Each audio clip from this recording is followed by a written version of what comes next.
Two, three. Assalamualaikum warahmatullahi wabarakatuh dan salam sejahtera kepada semua. Selamat datang ke episod khas podcast kami hari ini, di mana kami akan membincangkan satu isu yang semakin meruncing dalam masyarakat kita, iaitu kes cyberbullying dan kesannya terhadap kesihatan mental, iaitu depresi. Dalam episod ini, kami akan mengupas dua kes yang sebenar yang telah mencuri perhatian masyarakat, iaitu kes Ain Husniza Saiful Nizam dan kes bully TikTok #MaxCanChallenge. Kami juga akan mendengar pandangan daripada panel jemputan yang terdiri daripada pelbagai latar belakang. Sebelum itu, saya akan memperkenalkan daripada panel belah kanan saya. Silakan. Saya Encik Ikmatul dari Pegawai IT. Saya Edis Fani, Doktor Sekretari. Okay, Assalamualaikum dan salam sejahtera. Saya Aminah binti Munazzah, merupakan pegawai kebajikan. Saya sangat terujalah jumpa kita pada hari ini di podcast ini. Terima kasih atas jemputan. Sama-sama. Nama saya Yani Ana Perempuan Silveraju sebagai pelajar. Okey, so saya akan memperkenalkan diri saya. Nama saya Muhammad Izzah. Saya selaku moderator untuk kita punya podcast pada hari ini. Baiklah, jadi sebelum kita mulakan, mari kita cerita sedikit latar belakang mengenai kes pertama, iaitu kes Ain Husniza. Alright, latar belakang kes Ain Husniza ni merupakan seorang pelajar yang berumur 17 tahun ketika dia menjadi tumpuan media pada tahun 2021. Kes bermula apabila Ain membuat pendedahan di media sosial mengenai jenaka rogol yang dilontarkan oleh gurunya sendiri di dalam kelas. Pendedahan itu telah mencetuskan perdebatan besar di media sosial dan mendapat perhatian luas. Tetapi Ain turut menjadi mangsa serangan cyber yang teruk. Beliau dihina, digelar dengan nama-nama yang teruk dan diugut oleh warganet yang tidak bersetuju dengan tindakannya. So, bagaimana selaku Cik mengenai kes tersebut?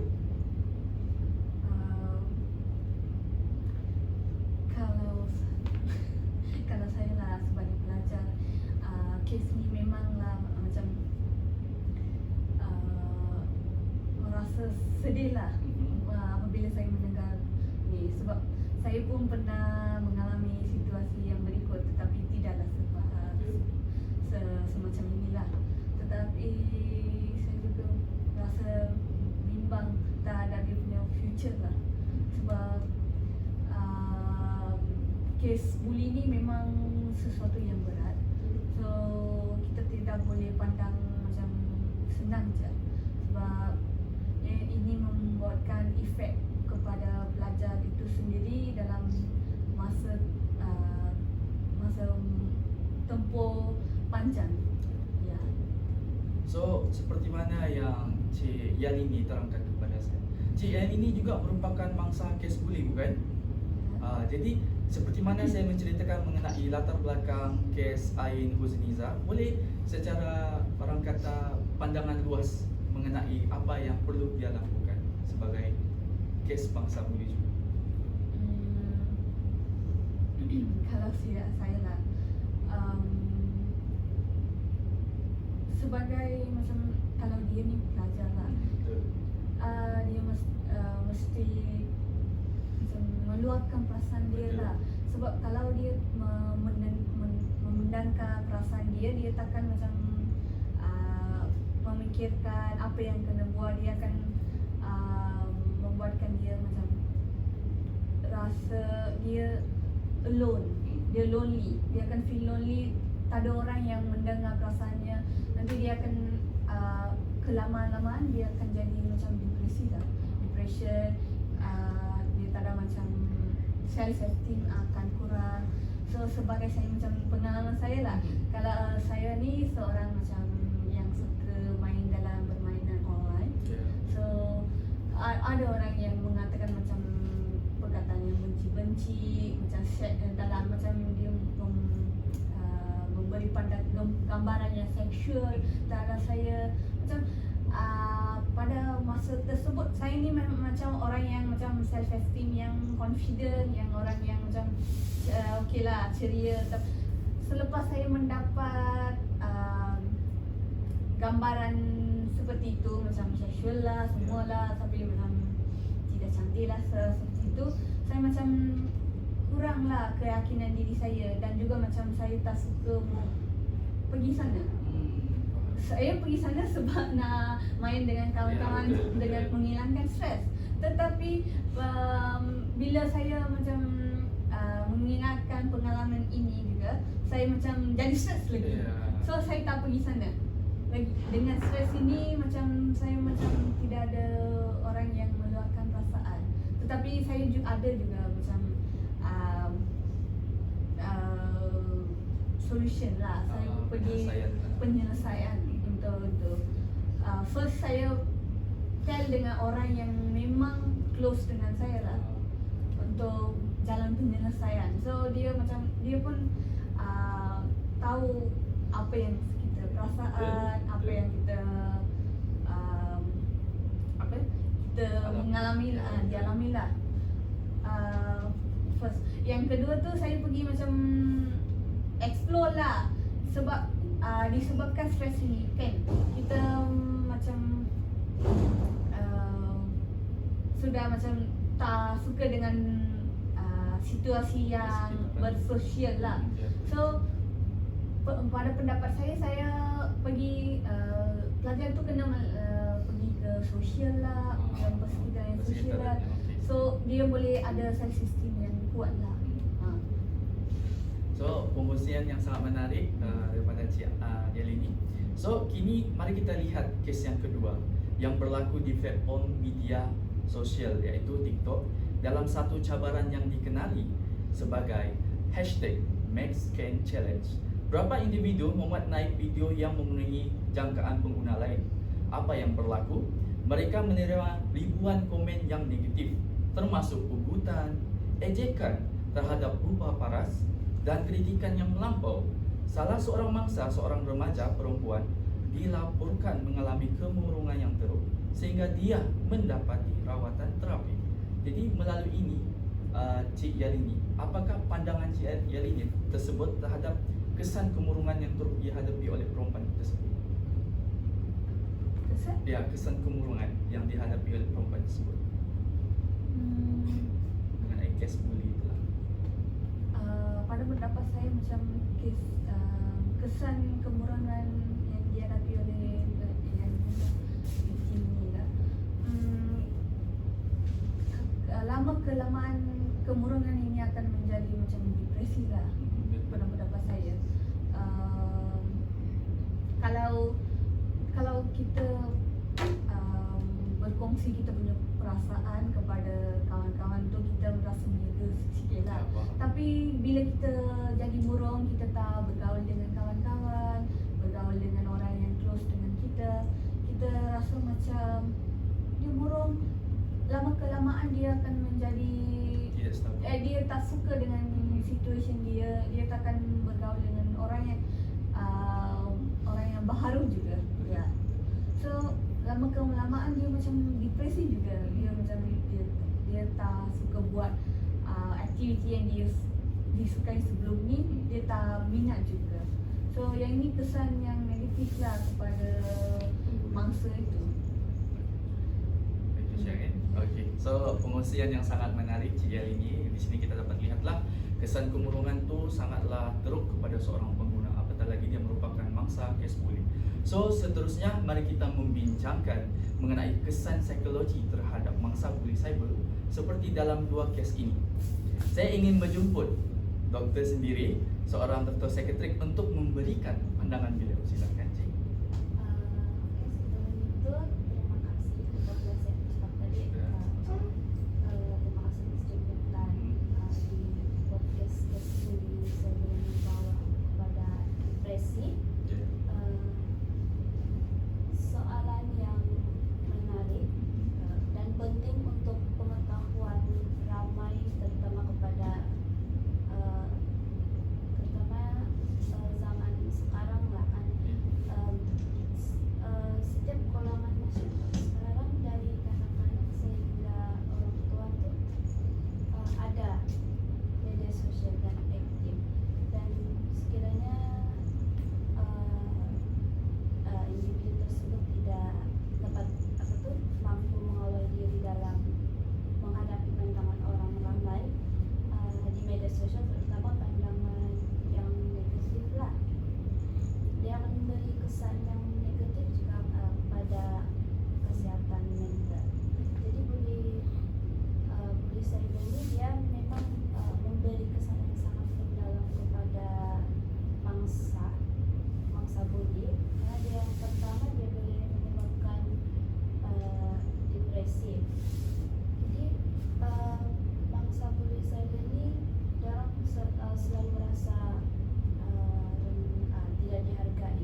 kejadian yang sama berlaku. kejadian tadi. So, Dan dia tertekan lah dengan situasi itu dan sangat yang mengingatkan mereka pada pengalaman tersebut. Jadi itu antara pesan-pesan dia memberi impak yang besar kepada kesehatan mental dan emosi bangsa, dan mereka perlu sokongan pemulihan dan langkah-langkah mengatasi untuk kurangkan kesan bullying cyber. Jadi Ya. saya pengisian yang sangat menarik doktor. Saya menengok pengisian itu sangatlah menarik, di mana di sini ada 3 objektif yang diterangkan oleh doktor sendiri, di mana pertama itu adalah depresi, di mana depresi ini kalau perasaan rendah diri, tiada lagi dan rasa bersalah akan berterusan menyebabkan mangsa itu sendiri akan mengalami dengan cara kesejahteraannya yang lebih turun. Yang kedua pula kita dapat tahu adalah gangguan kecemasan, iaitu anxiety, di mana mangsa akan merasa gelisah, takut dengan komen negatif ataupun reaksi orang ramai, bukan sahaja daripada diri dia tapi pun sekitaran kita dapat lihat daripada. Dan last terakhir sekali adalah PTSD, iaitu Post Traumatic Stress Disorder, yang mana mangsa akan menerima urutan dan mengalami kejadian traumatik akibat bullying tersebut.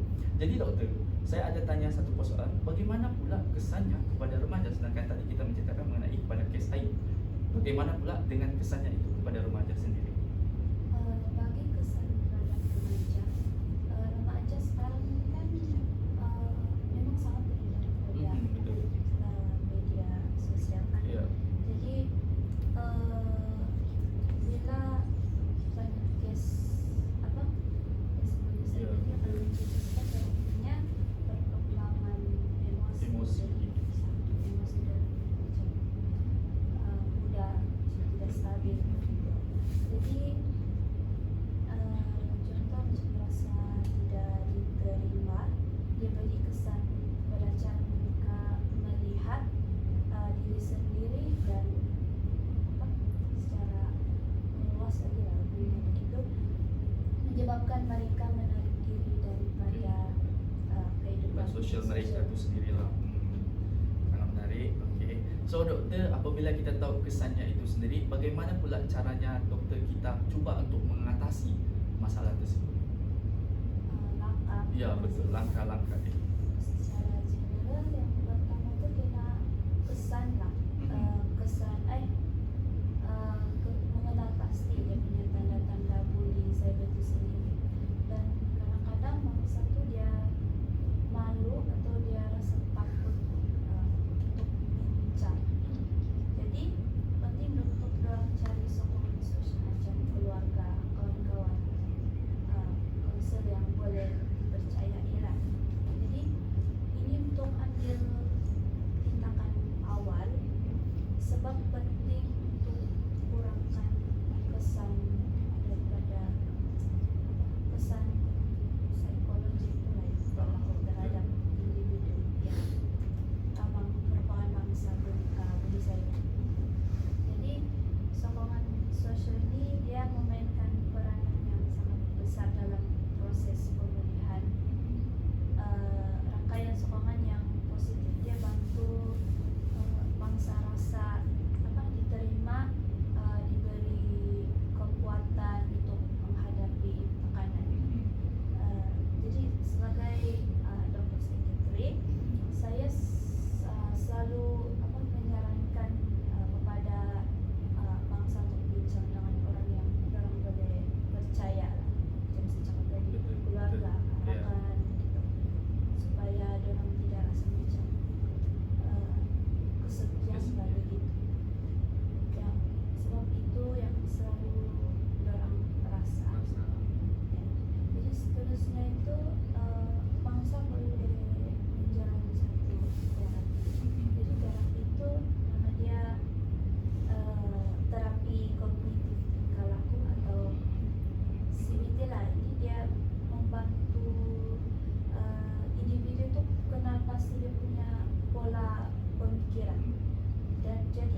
kasih atas pengkongsian dia, Dr. Andy. Seperti yang mana Dr. Andy sendiri sudah kongsikan bagaimana kesan terhadap remaja dan juga cara langkah-langkah untuk mengatasi masalah depresi itu terhadap kes bully cyber. So seterusnya mari kita beralih kepada bagaimana masyarakat boleh membantu. Mempersilakan Cik Amila daripada Jabatan Kebajikan. Apa pendapat anda? Terima kasih Encik Moderator. Sebenarnya agak menarik ya kongsian Dr. Andy tadi. Sebenarnya kalau tengok daripada kongsian dia sebentar tadi, Ya. dia lebih merujuk kepada psikologi ataupun mental. Tanpa kita sedar, kita juga perlu memberi kesedaran lah kepada orang sekeliling kita, kepada orang sekeliling pembuli itu sendiri kan. Sebab kalau kita tengok yang dibincangkan Dr. Andy tadi lebih kepada mangsa itu Mangsa sendiri, itu sendiri, tapi betul. tidak kepada pembuli ataupun masyarakat sekeliling. Okey, untuk daripada Jabatan Kebajikan Masyarakat, saya wakil lah Ya, daripada pihak kami tadi.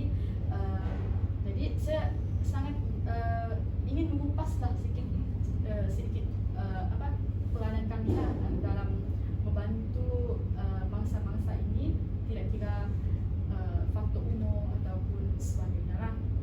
Okey, antara peranan kami adalah untuk memberikan kaunseling kepada mangsa dan keluarga. Okey. Antara peranan kami adalah untuk menjalankan kempen kesedaran masyarakat. Kami menjalankan kempen ini dengan ramai pihak lah. Tidak kira dia pihak kerajaan, bukan kerajaan. Kami akan mengadakan program memberi kesedaran kepada semua masyarakat, pelajar, remaja. Okey. Mengenali bully cyber ni lah. Termasuk juga mengenali tanda-tanda mangsa dan cara bertindak. Seterusnya, kami juga mewujudkan saluran sokongan 24 jam di mana mangsa atau keluarga mereka boleh menghubungi talian khas untuk mendapatkan bantuan segera seperti kaunseling, telefon atau nasihat undang-undang lah. Okey, seterusnya kami ada juga mengadakan bengkel pemekasaan diri untuk mangsa. Ini bertujuan membantu mereka membina keyakinan diri semula selepas menjadi mangsa buli.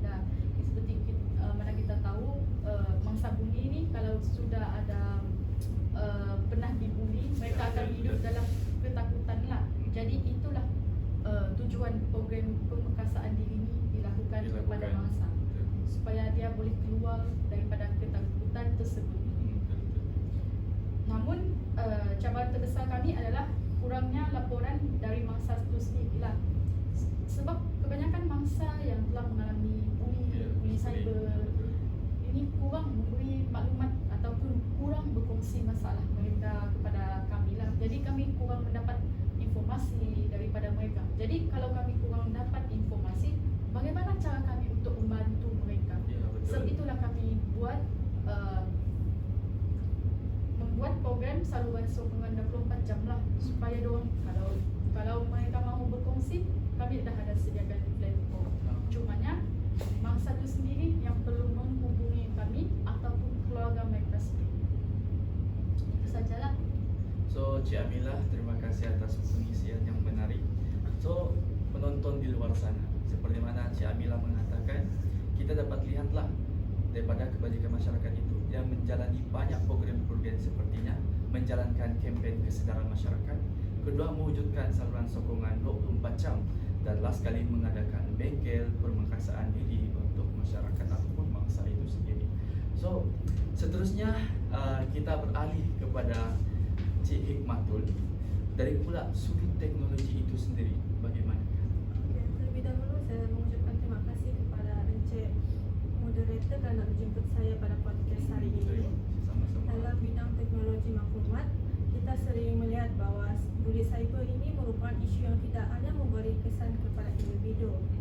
Dan saya sebagai pegawai IT ingin berkongsi salah satu penekanan yang sangat berkesan untuk menangani bully cyber, di mana dengan menggunakan teknologi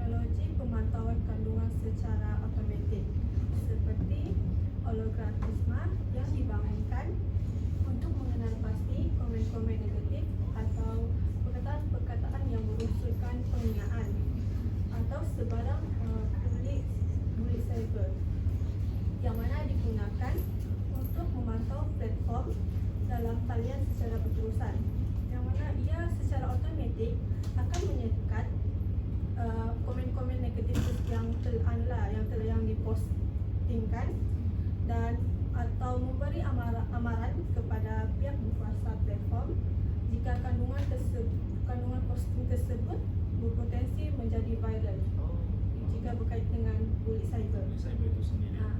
Dengan cara ini bully cyber yang dapat dibendung dengan lebih awal sebelum ia merebak dan memberi kesan yang lebih besar kepada bangsa. Selain itu, platform digital juga perlu menyediakan fungsi pelaporan yang mesra pengguna, di mana individu yang menjadi mangsa bully boleh mudah untuk melaporkan kes bully itu orang supaya orang senang sendiri. Selain itu juga bagi saya sebagai pegawai IT juga penting kepada syarikat media sosial untuk menyiasat setiap aduan yang mereka terima dengan teliti dan mengambil tindakan yang sewajarnya seperti menutup akaun kepada individu yang terlibat dengan bully cyber.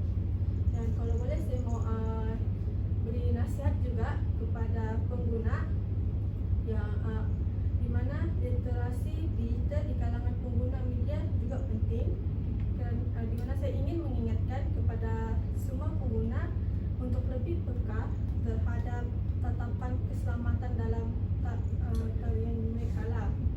Sebab salah satu langkah yang boleh diambil adalah menyuai tatapan privasi pada akaun media sosial mereka. Sebagai contoh, mereka hanya orang macam mana mereka boleh hanya khususkan orang yang terkenal untuk melihat dan punya maklumat pribadi atau membuat komen pada postingan mereka live. Terus dan juga pada pendapat saya juga pendidikan dan kesedaran digital merupakan kunci penting sebab dalam mencegah bully cyber di masa depan, kerana melalui pendidikan mengenai keselamatan cyber yang dimulai dari usia yang muda itu, dari usia muda bagi generasi yang muda kini, mereka supaya mereka faham untuk memahami implikasi negatif dari bully cyber dan bagaimana untuk mereka bertindak jika mereka jadi mangsa bully. Okey, terima kasih atas pengisian yang menarik, Cik Mandul. Itu semua adalah yang cadangan yang terbaik, tetapi bagaimana pula peranan individu dan keluarga?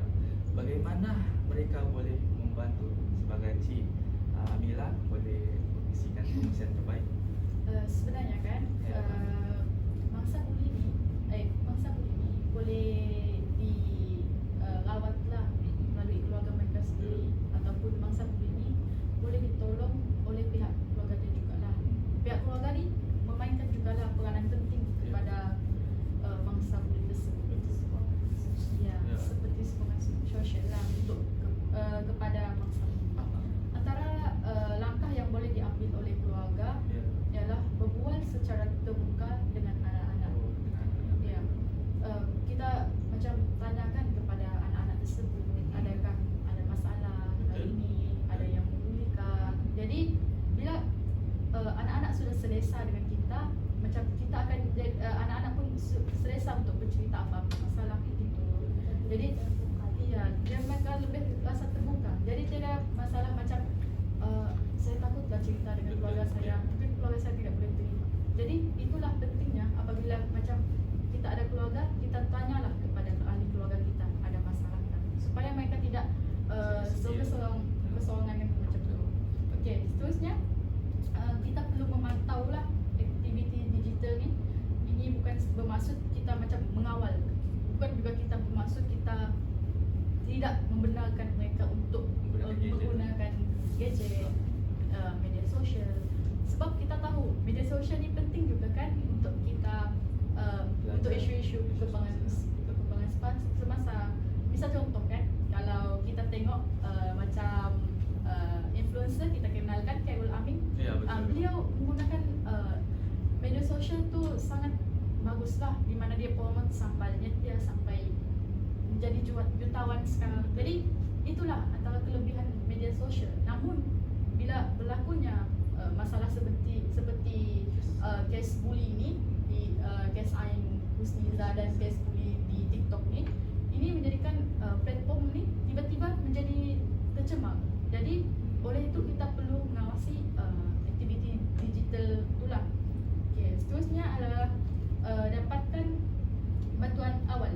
Contohnya jika anak-anak tu kita lihat ada tanda kemurungan seperti menarik diri, sukar tidur atau cepat marah, kita perlu dapatkan rawatan awal lah daripada pihak bakal supaya kita macam alert dengan tindakan tersebut lah, supaya anak-anak tu tidak pergi terlampau jauh. Bila dia dah terlampau dibuli tanpa sedar, tiba-tiba bunuh diri. Jadi kita elakkan benda tu berlaku. Sebab kita kalau secara maya kita boleh, secara lisan kita boleh nampak kan dia macam dari masuk ke telinga kita. Namun kalau di alam maya ni kita tidak tahu sama ada dia dibuli ke tidak, dia dibuli dari mana gitu. Okey, itu sajalah kalau untuk bagaimana cara membantulah setakat ini. So, penonton di luar sana, seperti mana Cik Amila telah memberi pengisian yang menarik, di mana langkah yang boleh diambil oleh keluarga tu terdapat pada 3 itu sendiri. Yang pertama tu adalah berbual secara terbuka kepada anak-anak. Sebagai ibu bapa, kita cuba bagi sokongan yang terbaik kepada anak-anak kita, supaya anak kita tu menceritakan masalah diorang kepada kita. Di situ kita boleh buat satu discussion ataupun penyelesaian untuk mereka. Yang kedua pula adalah pantau aktiviti digital. Jadi memang betul setiap orang tua tu haruslah memantau kelakuan ataupun aktiviti yang anak-anak mereka lakukan supaya tidak berlaku masalah seperti yang sedia kala, contohnya kes cyberbully itu sendiri.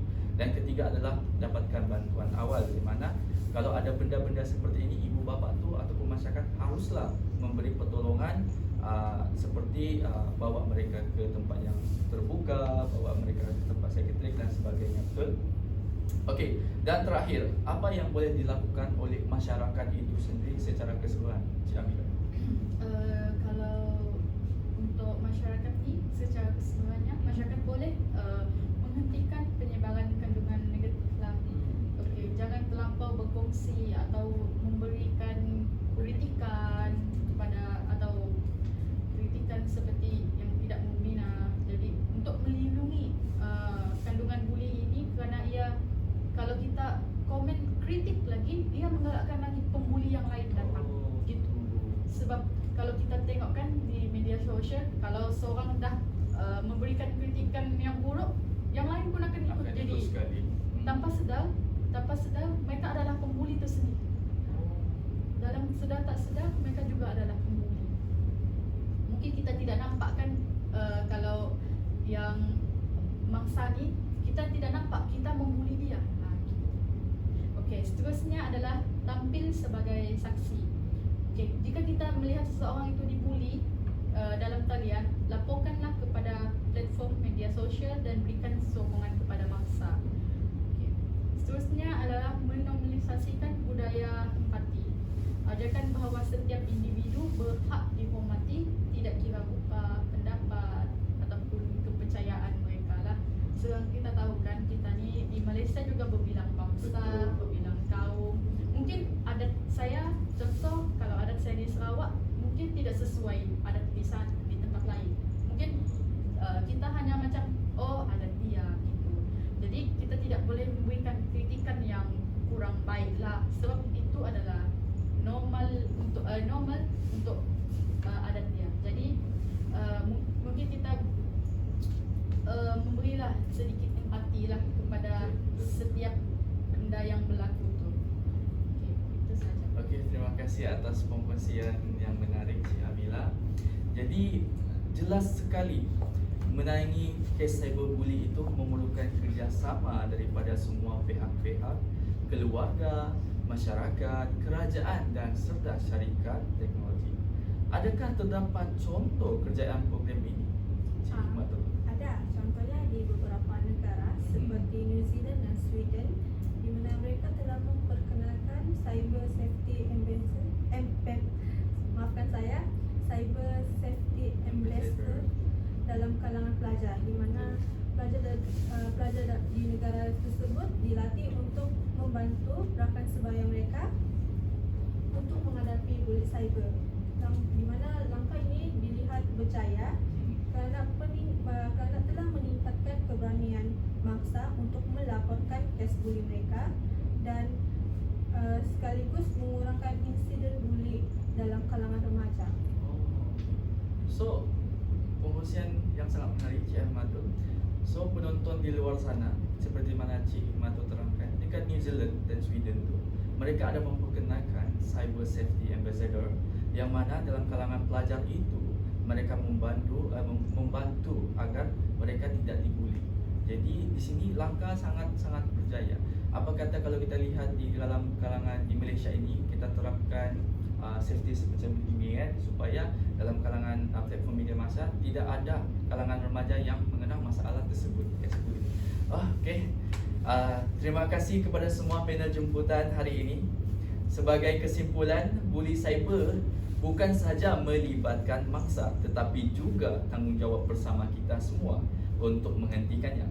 Kepada pendengar dan penonton di luar sana, jika anda mengenali sesiapa yang mengalami buli cyber, sokong mereka, bantu mereka mendapatkan pertolongan dan jangan takut untuk bersuara. Terima kasih kerana mendengar episod podcast kami pada hari ini. Jumpa lagi episod seterusnya. Sekian, terima kasih.